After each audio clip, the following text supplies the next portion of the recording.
Hi, this is Linda Aman, Aman Arts. Welcome to my world. And today we are talking about what is creativity, which is a broad subject, but we're just going to have some fun with it. I have a guest here with me today, Lori Barber. Welcome. So glad to be here, Linda. Thank you for having me. I am excited to do this interview today. Great. So tell us a little bit about yourself. You work at College of Eastern Idaho as one of the vice presidents, and you are at a school, and then you are right now going to school. I am, yes. I'm Lori Barber. Again, so glad to be here with you today. I am Vice President of Academic and Student Affairs at College of Eastern Idaho. Okay. But as Linda said, I am also a student at Arizona State University working on my doctorate in educational leadership and innovation. And it's a wonderful doctorate to think with my program to think about creativity, because in this program, we talk a lot about innovation, and you can't talk about innovation without talking about creativity. So Linda, do you want me just to give a little of my background too? Would that be helpful? Please Okay. do, because Yeah. we want to know who you are, um, you know, kind of the package of who you are so that we can have some background. Fantastic. Okay. So I grew up in Oklahoma. I spent about 21 years in Oklahoma. Did some of my university work first at Oklahoma State University, and then as they would say in Oklahoma, I turned traitor and went to the other school, University of Oklahoma. Okay. Yeah, and I started off as a biochemistry major, and it was great. I was doing fine in that major, but I really think it is creativity that led me out of that. And I'm going to talk a little later about how you can be creative in any field. You don't have to be in a specific field. But I just think I needed a little more. I needed a little to be able to use that creativity just a little bit more. So I love to write. So in addition to going to school and being vice president, I do a lot of writing as well. Writing is a way for me to relax. It's a way for me to kind of disengage and think about things more broadly than just some of the very focused work that I do both at the college and in the doctorate program. And so I started college in Oklahoma. I never finished. I got married. I had a family. I've lived all over. We've lived all over the United States, including on both coasts in Washington, D.C., and now in Idaho. We lived in southern France for 3 years from 2008 to 2011. My husband's work took us there. So it was wonderful. You know, Mount Saint Victoire, where Cezanne did a lot of painting. I spent a lot of time hiking on Mount Saint Victoire, sometimes weekly, which was wonderful. And then we came back from France, and I knew it was time for me to finish my schooling, or to go on with my schooling. So I was a non-traditional student. I feel like that makes me a very good fit for College of Eastern Idaho because we have so many non-traditional students. Why don't you explain for people what a non-traditional student is, real quick? Okay, sure. So non-traditional student would be that student who is not 18 years old, coming right out of high school and going right to college. It's a student, for whatever reason, their trajectory, their path has taken them down a different road that didn't include higher ed. Okay. So that usually means an older student who's coming back to school. So I was definitely a non-traditional student. A little bit scared to go back to school, but I did it. Not much scares me. I don't stay scared for long. Good. Went back to school, finished my undergrad and master's in very, very quick succession. Finished both of those. It only took me 2.5 years to finish both my bachelor's. I had a lot of credits that transferred, but it took me 2.5 years to finish a bachelor's and a master's. And then as I was finishing my master's, a instructor at Idaho State University said, "Hey, I have a class that I can't teach. I've received a course release from that class. I think it would be perfect for you to teach. I want you to give it a try." And I said, "Okay, I will." I had never seen myself as a college professor, lecturer, and I loved it so much. One thing led to another, and then I became a full-time faculty member in the history department at Idaho State. And then I know this is getting a little long, Linda, but this is kind of a funny story. So, well, you're a writer. You have to tell a story. Exactly. So things were great at Idaho State University, but I always felt like that I maybe wasn't in the right setting for me. And so I had heard that there was going to be a vote to turn Eastern Idaho Technical College, which had been around since 1969, into a community college. Okay. And somebody at, actually my office was with the University of Idaho offices. I taught mainly at the Extension campus. And so that's a campus that has Idaho State University and University of Idaho together on the same campus. And my office, even though I was with Idaho State, was around a lot of the University of Idaho offices. And somebody from University of Idaho said, you know, Lori, there's this guy, he's the interim president of ITech. His name is Rick Alman. You should go visit with him and just talk. And so I did. I didn't even know how to say the last name. Right, it's AMAN. We all know it's AMAN. I'm sure most of your viewers know that's your husband. So I did make this, I made an appointment and we had a great visit, and President AMAN said, that's a great visit, we should do it again sometime. And I don't know if he really meant it, but I took it literally. And so a month later, I made another appointment.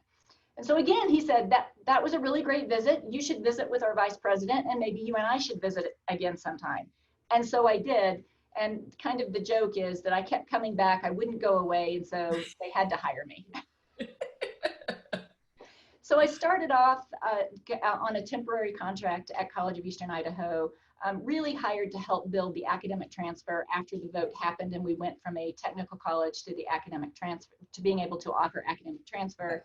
Was hired to build that on a temporary contract, and then a dean position became available. It was a competitive process. I was hired for that.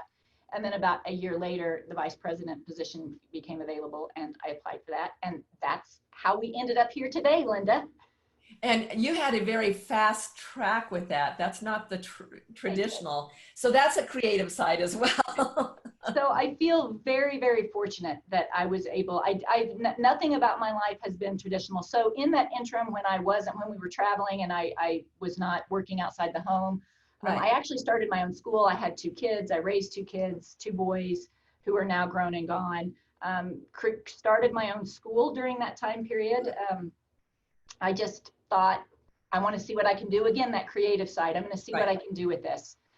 So I was doing things, but nothing about my life has really followed what one might call a traditional path. And it's been, Rick been a fabulous either. life. I think Rick and I haven't either. We've done a lot of different things. And what's interesting about this, I think if you think creativity, you open the box and you see that there's all kinds, you don't stay in a box because there's so much available. And you go, we can try this. So exactly. Yeah. So what would you say if you said creativity is huge, but what would you say it is? And then. So I've thought a lot about this. So Linda sent me a list of questions ahead of time. And so this was on there. And, I looked it up just to see what does Merriam-Webster say creativity? Right. I was just curious, right? It's always a great starting point to see what the greats have called creativity. And so that definition is the use of the imagination or original ideas, especially in the production of artistic work. And so I think that that's a great start for me. And I don't mean to get too esoteric, or I don't know what we might call it, but I really believe that creativity is what makes somebody their unique selves. Oh, it is. I think it is their essence. Dare we might even say, is it their soul? Creativity is that thing inside that makes you you. It's very unique. I would say it's exquisitely unique. What I think is that many people have forgotten it. It's because our world is so fast paced. Our world maybe doesn't encourage people to develop that side of themselves. And so I think a lot of people don't realize they have creativity, and they don't realize it really is that essence of what makes them who they really, really are, who they came here to be. And that's actually what I think creativity is too. And we will talk in class how I can draw a line across a page, and everybody in class can do it, but everybody's line across the page would be different because it's uniquely them. So that kind of brings us up to my next question is, are you born with a natural creativity? Can it be learned? What are your thoughts?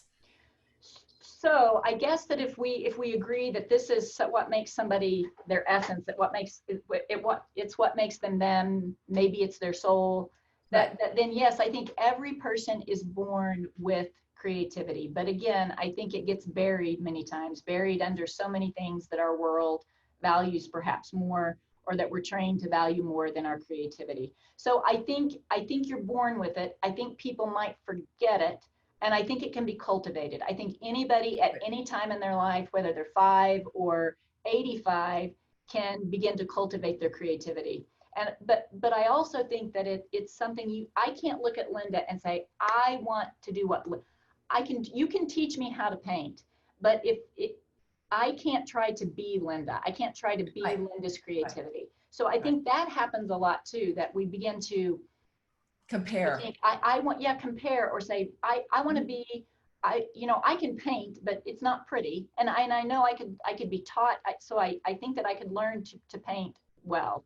A teacher could teach me that, but I know I write well. That's my thing. And I've known it from the time I was very, very little, that not only did I love to do it, but it wasn't awful what I wrote. So. Well, and I think that's a real key. And Rick and I often talk about how creativity and skills and everything are not equally divided. They're not equally given. So some people are just more creative than others, but everybody is given a measure. The measures are different, but everybody has a measure of creativity that can be developed to more. So thinking about that, where would you say is your creative zone? If you would say, when are you most creative? Because I know when I'm most creative. Yeah, so me too. So I am most creative at 3:30 or 4 o'clock in the morning. There is just no doubt that is when I am in my most creative zone. I believe, and I think this might be a question coming up, I think that sometimes creativity comes on me. I mean, I will be at work and I love words. I've always loved words. I've always, for most of my life, when I'm reading a book and I there's a phrase and I'm like, oh my goodness, that phrase is just, gotta write it down. Stunning. Yeah. Exactly. So I have a notebook with all of these phrases because they're just so, they're just beautiful and it touches me. So, I might be at work and something pops in my head and I'm like, oh, I've got to write that down. But if I know I need to get something written, it's not at midnight, it's at 4 o'clock in the morning. And it usually starts after, I am somebody who gets up in the morning and meditates, prays. That's kind of how I start my day off. And so I do that. And then that usually sets me up very well to be able to go be very creative, I would say, in my writing. What about you, Linda? When are you? Well, let me ask this. So that's not a convenient time. Mine is not either. So with that, what are your sleep hours? When do you go to bed, and do you get up at 4 every morning, or? So I do get up at 4 every morning. I mean, on the weekends, sometimes it's a little later than that, but yes, 4 o'clock. I have always been an early riser. Okay. And not somebody who likes to stay up late at night. So I'm one of those early to bed, early to rise. So I am usually, these days it's not quite, I like to be in bed, everything done by 8:30, but then I usually read. Or maybe I'll journal a little bit, something like that. Lights are usually out by 9 to 9:30. So I don't need I'm not somebody who needs like 10 hours of sleep every night. So if I have my light out by 9:30, I don't set an alarm.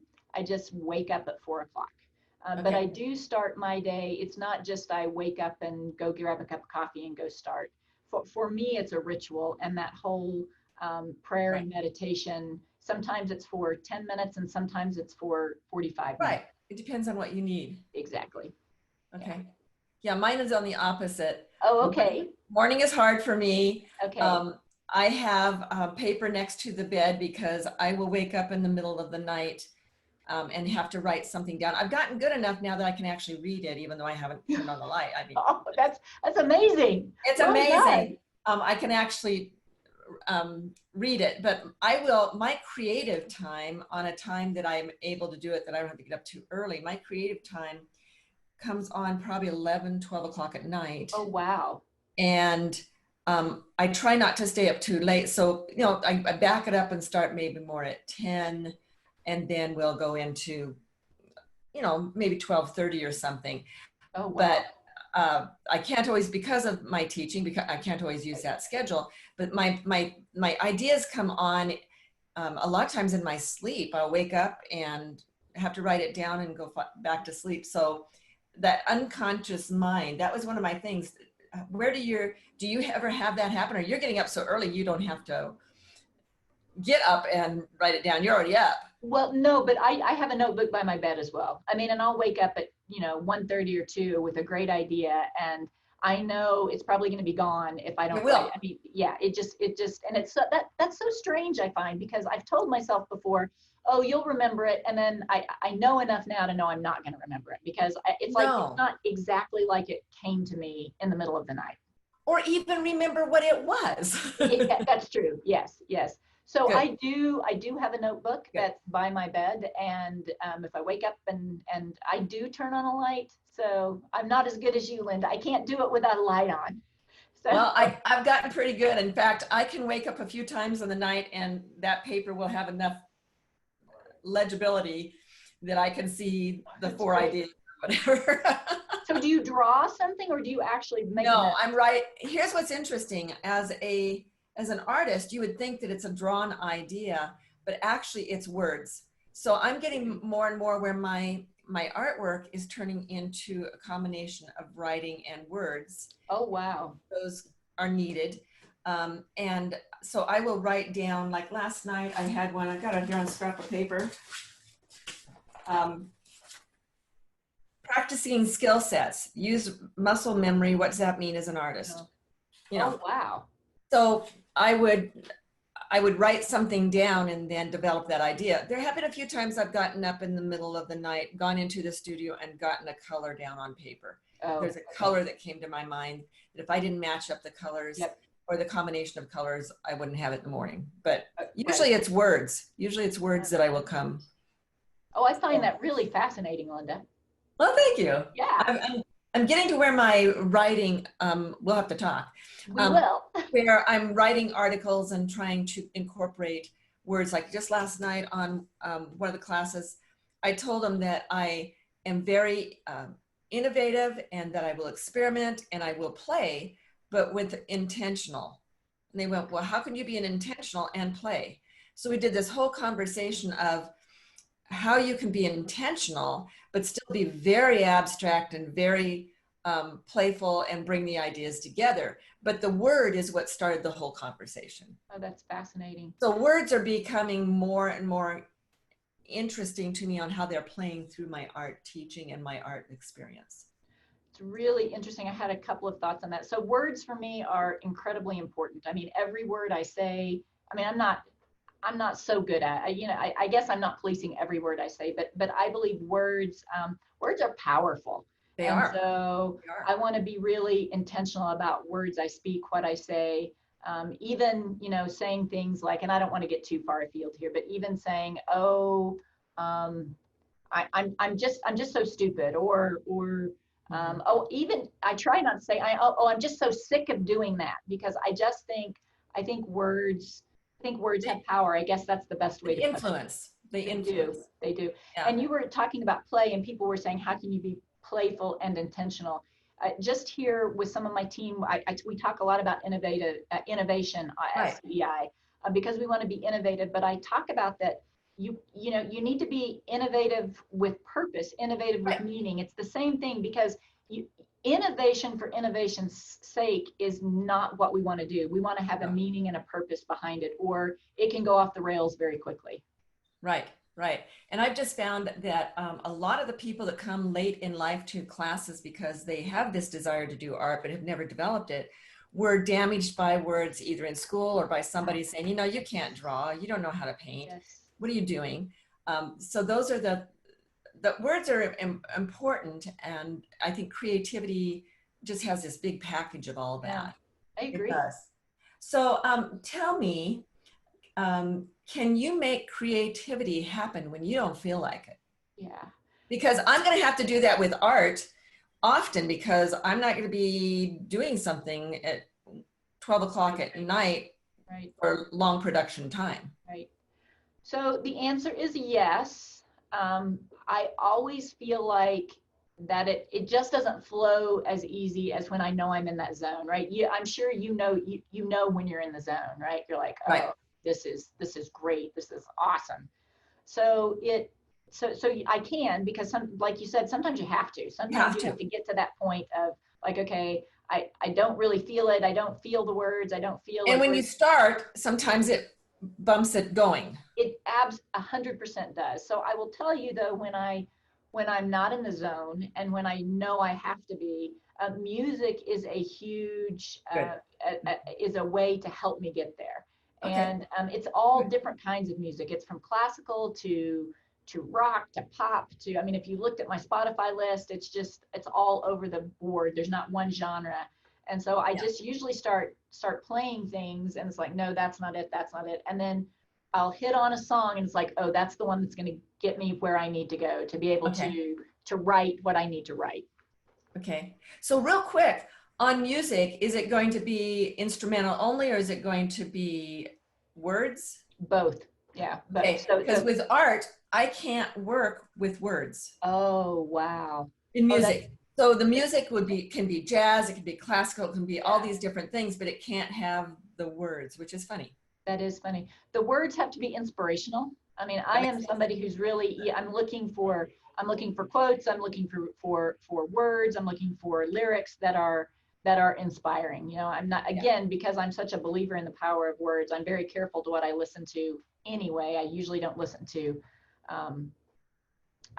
negative. I try not to listen to lyrics that are negative. So for me to be able to get into that creative zone, I'm wanting inspirational words. Right. I tell people that, you know, we have to be thoughtful of how we edit what comes in.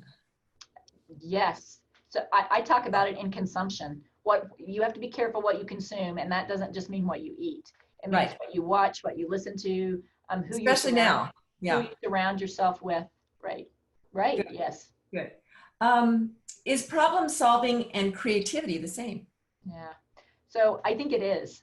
I think, and this is, I mentioned earlier about that I started as a biochem major in the biochemistry field. So I think a mathematician, a biochemist, a physicist, they're all very creative. And what we do here at the college, what I do every day to solve problems, if you're not using creativity to do that, then you're probably not solving. You're not coming up with a solution that is a problem for the current problem you have. What I mean by that is that if you're not using creativity, then you're probably looking at how somebody else solved the problem. And there's nothing wrong with that. That's a great place to start. But how somebody else solves a problem is probably not going to be the perfect solution for the problem you're dealing with. And so in order to solve your current problem in your current times, in your contemporary times, you have to use creativity.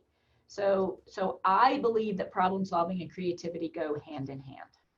And the interesting thing about that is we've been kind of taught, and I have to fight this all the time, that there's one answer, the right answer. There is the right answer. And I'm always searching for the right answer. And Rick and I talk about, no, there's a lot of ways to come about something, but we've been kind of taught that 1 + 1 is 2, and that's the only way it comes about. So, you know, we have to get past the idea, I think, sometimes that there's more than one answer.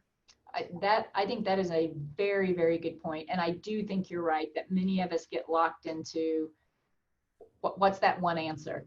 And, you know, I'll just go just a little bit on a tangent here. So in my doctorate studies, we're talking about something called futures thinking. Right. And futures thinking is fascinating. I had never heard of it before. I was introduced to it about 3 or 4 weeks ago, and I've been listening to all that too.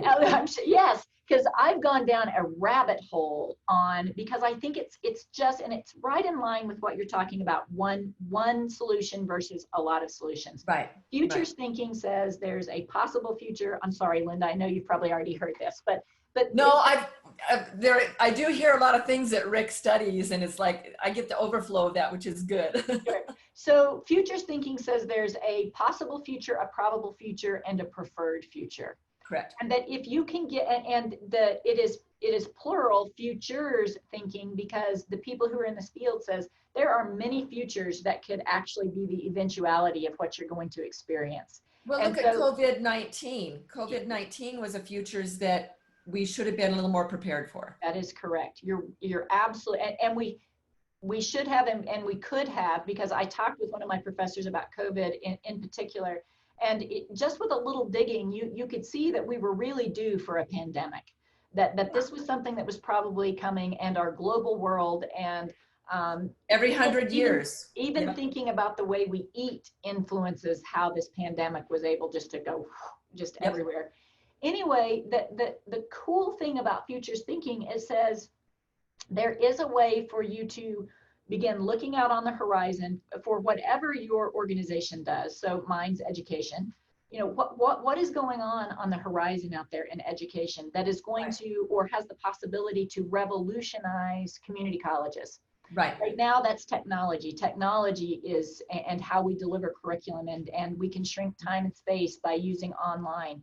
But once you begin to understand that you don't have to let the future happen to you, you can be a little bit of a master of your own fate. Right. By thinking about, okay, what is it we do? Here are the scenarios that might happen. That's right. And you begin to be able to move yourself and your organization into that preferred future. I mean, how powerful is that? And it's just so exciting to think about.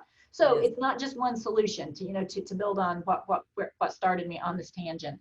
That there could be many solutions for the community college in COVID. Let's just use that. That's my daily. That's what I eat, live, and sleep these days. So we all kind of do, yeah. We do, yes, yeah. So that's I just think futures thinking is a way to think about. There are many possibilities, and you can begin to pick and choose what you want. And where you want to take yourself and your organization.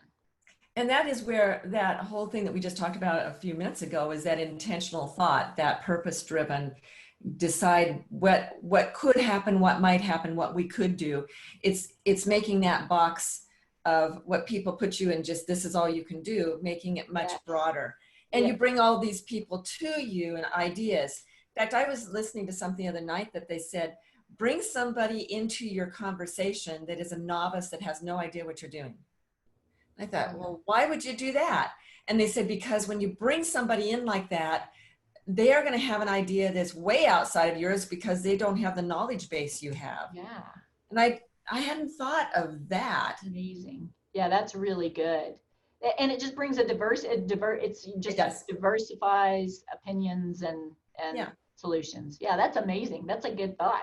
Yeah, you just bring them in, and you just bring them in for a little chat, and then you can be done. But the idea would be that you're opening up to what you wouldn't have thought of because you're so deep into it that you can't think of the simple thing that they might say, well, do this. And you go, where'd they come up with that? Because, you don't.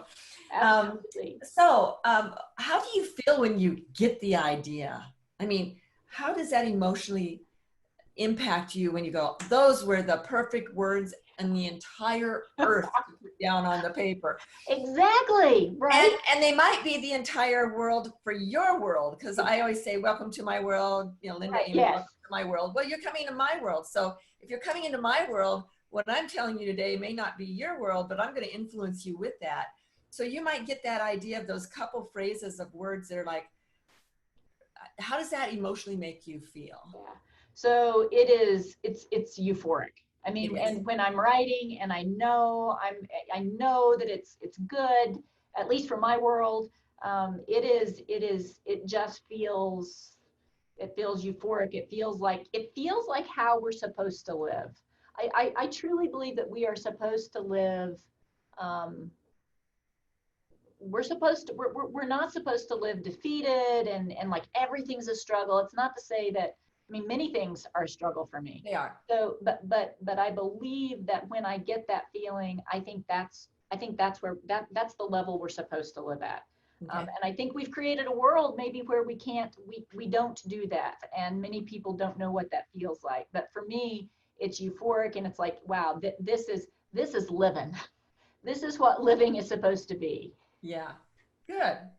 Yeah. It's really funny when I have this zone that I'm in, because you know what it's like.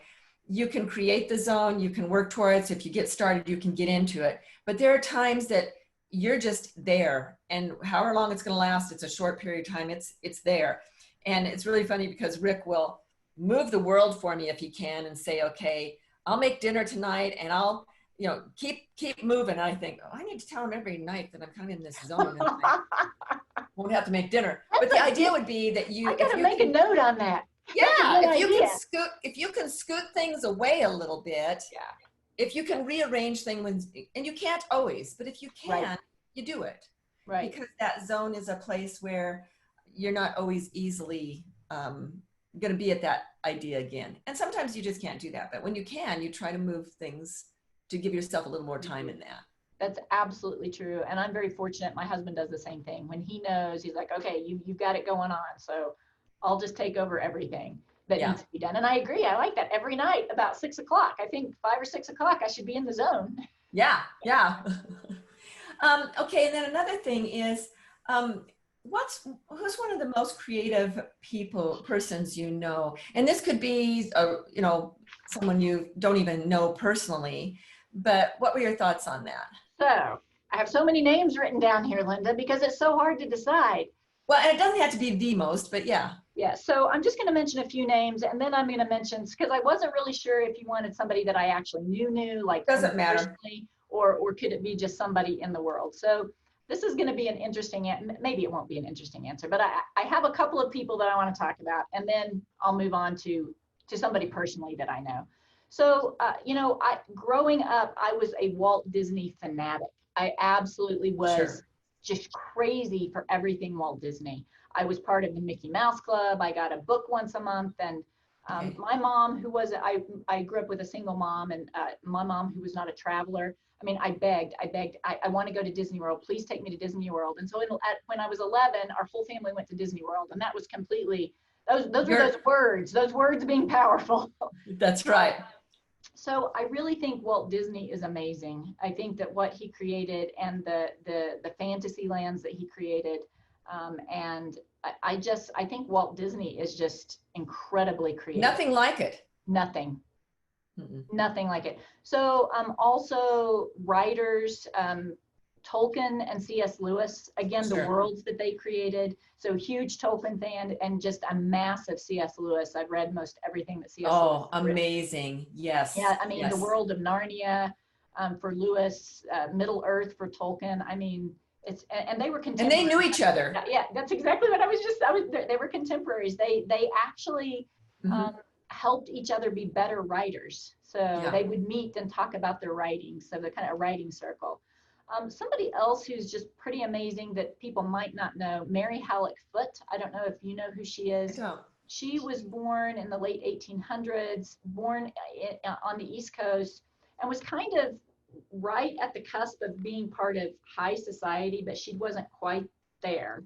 Okay. And she had always been an illustrator and a writer on the East Coast. And she had two friends, a male and a female, and they were at a little higher echelon of the social order than she was. She thought, and it was a male and a female, she thought she was in love with the man of the three. And she thought they were going to get married, but he ended up marrying the woman who was closer to his social. Oh, wow. Okay. It broke her heart. And so she went to a party after she had her heart broken. There was an engineer, and this was a time when engineers don't have the same status that they have in our society today. So he was an engineer, and he was going west. They had a very fast courtship. She married him, and she went west with him. And they lived in Colorado. They lived somewhere in South America. They lived in Boise, Idaho. And then they ended up finally settling in California. But this engineer, her husband, he could never quite provide enough for the family. And so she started really capitalizing on illustrating where they were living and writing about their adventures and sending it back east for it to be published in one of the serial publications. So it was almost like a soap opera of her life that was being printed back east. And she was able to bring in a lot of money and supplement their income so they could have a better life. But she's just a fascinating, very, very creative woman. Wow, I'll have to look that up. Good. And what she did. And there's a book that was written by Wallace Stegner, who has written a lot about the West, about her life, called Angle of Repose. And it actually won the Pulitzer Prize. So it's a fiction book. So I think he took some liberties with her life, that's a whole nother story. Anyway, but she is just an amazing, very creative woman, and creative. She knew, I have to use my creativity or we're not going to be able to survive. So Right. it was using creativity to keep food on the table for her family. Yeah. And at a time when it was really not, it was unseemly for women to make money. Sure. So, but she spun it in such a way that it wasn't unseemly. Anyway, fascinating woman. But so after giving this a lot of thought, you know, my granny was such an amazing, amazing woman. Her name's Ruby Marley. She lived in Neshoba, Oklahoma, most of her life. Neshoba, Oklahoma, for the viewers, it's really one of the poorest counties in the nation. Oh, wow. It's so what Linda, you know, Linda Montgomery. Linda Montgomery Yes. is who works. She works part for Idaho National Lab, and she works part for CEI. Right. She knows. She's the only person I've known that has ever known about Neshoba or Pushmataha County, and so I mentioned that that's where I was from, and she said, "Lori, that's like a third world nation." She had done some government work. Wow. Yeah, it's very poor. So anyway, back to my granny. So my granny grew up in poverty, kind of lived in poverty her whole life. My whole growing up, we would go visit them. They had a homestead on the banks of Little River in Neshoba, which is, it's a town, but it's not really a town. Okay. It's an incorporated entity, but it's not really a town. Anyway, there was no, so my whole growing up when we would go visit them, no running water in their house at all. They didn't even have the pump. There was a well house, there was an outhouse. Wow. Okay. But she always had so little, but her garden was a masterpiece. It was a creation. She had just a massive garden every year, and it was a masterpiece. It was beautiful. She planted flowers. She planted plants that would draw butterflies and hummingbirds. So it not only just had the plants, but it had all of this wildlife that came. And then she would can these food. She would can all of the food, but she made it beautiful when she canned it. And she made cakes that were just spectacular. Not only were they beautiful, but they were just delicious. And she made quilts. And so I still have some of her quilts today. So that she hand stitched. I mean, just tiny, tiny, tiny little stitches. Beautiful, beautiful quilts. And she wrote amazing letters. This was the time, you know, when people still wrote letters and didn't just send off an email. Yeah. So she had many, many talents. And looking back, and this really brought this to light to me. She was an amazingly creative woman, and she did it with very little encouragement from anybody else, and very little of no anything. Money. Right. Yeah. So I would say my granny, Ruby Marley, is maybe the most creative person that personally I know. You need to write a story about her for sure. So I need to write some more about her. Yeah, I've written about her garden. Her garden was magic. It was just a magic place. Good. Yeah. And I do need to write more about her. You're right. What about for you, Linda? Can I ask you who is the most creative person that you know? Oh, I don't think I could come up with it that quick. I'd have to give that. I gave you the question. I don't remember. I don't know. I'd have to really think about that. It's a tough one. My mother. Okay. Which would have never seen her. She would have never seen herself that way as much, but it might have been all her. She would call it crafts. She would never go past an embroidery pattern, but the embroidery on the back of the embroidery would look the same as the front in the skill set. So you know how you knot the back of it? Yes. Put upside down and have the same. So anyway, probably would be a lot of my creativity. And then my dad was a cabinet maker and builder of homes and things. And so I grew up in what I consider a creative family. Yeah. It's amazing. Yeah, I did too. I mean, lots of music, and my mom was very, very musical. Good. So yeah, we always were exposed to that. Good, good. So last questions. What are 3 tips you would give our viewers on creativity? 3 quick tips, and then we'll let you get to your creative day at College of Eastern Idaho. Lots of creativity waiting for me, Linda. There is. So the first thing I would say, and we touched on this just a little bit, is that everyone is creative. Yep. And if you believe you are not creative, then you are telling yourself a story that is not true. And so what I would say is that you need to change that narrative. And you need to start trying a lot of different things so you can find that niche of where your creativity can really shine. Good. And like I said before, you know, a mathematician is creative, a plumber is creative, everyone is creative. Everybody came with a talent. And what I would also say is that the world needs you to find your creativity. The world needs your talent. We have big problems to solve, and your creativity and talent will be a part of that solution. And so the first thing is that everybody is creative. And if you think you're not, you're telling yourself a lie. So stop doing that. Right. In fact, I tell my artists, when they quit painting just because they don't feel like it or something, I'll say, you're depriving the world of your creativity and the beauty that you can share with them and enhance their lives. You are depriving the world of what you could give. And that would be true of everybody in their field of creativity. They are not, it's not all about them. They are actually depriving the world of what could come out in front of others. 100% agree with that. That is absolutely the truth. So also, the second thing would be to unplug. If you want to be creative, you need to turn off the TV, you need to shut the computer, you need to put down the phone, probably even turn off the music. You need to be quiet, you need to be still, you need to, because creativity will not, I believe, will not flow in the frenetic pace that most of us live our lives in. And so to be creative, to find your creativity, you really do have to unplug. Just turn it all off. Even if it's hard for you, so many people are addicted to it. If it's hard, just say, I'm 10 minutes a day, I'm gonna have no screen time at all, and I'm gonna sit underneath a tree with my feet in the grass, and I'm gonna see what happens. And I promise if you do that enough, you're gonna begin to find your creativity. Good. Good. And then the other thing is that don't compare. This is not the third one. This was part of unplug. While you're doing that, you're cheating. No, sorry, I'm making a fourth one. Don't compare yourself. We talked about that earlier. Right. Linda, I'm never going to be Linda. I'm never going to paint like Linda. Linda is never going to be me. And we're not meant to be. We're meant to be. We don't need more of me. One of me is enough. One of me is enough too. Ask my husband. He would tell you that. One of Lori is enough. One's enough. Right. And then the final thing I think would be to be curious, to never stop learning. Oh, good. And Leo Burnett, who was born in the late 1800s, I have this written down, sorry.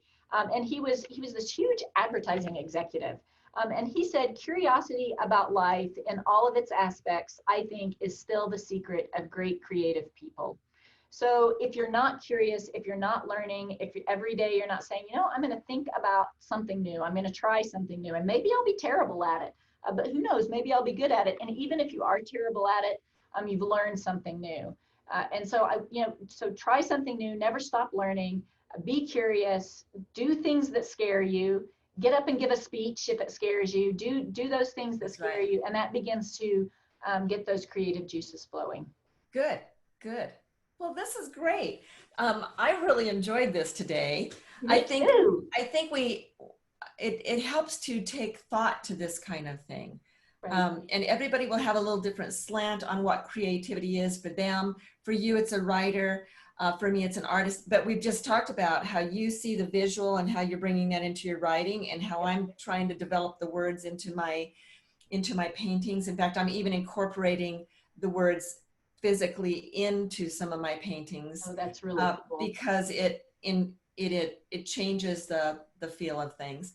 So this has been fun. I appreciate your time today. I know you're busy, and I really love the points you gave to us to give some thought to, and I appreciate this. Linda, this was really a fun time. I've been looking forward to it for a long time. So something completely different from my day that lies ahead, which is always fun, doing that thing that's different. So thank you so much for interviewing me. Thank you so much for thinking I had something to offer. It's been a real pleasure to do this with you today. My pleasure. So you have fun today. Throw a couple creativity thoughts in there, and we'll talk to you again sometime, maybe a follow-up or something on another subject or something. That sounds good, Linda. Thank you so much. Bye. Thank you. Bye-bye.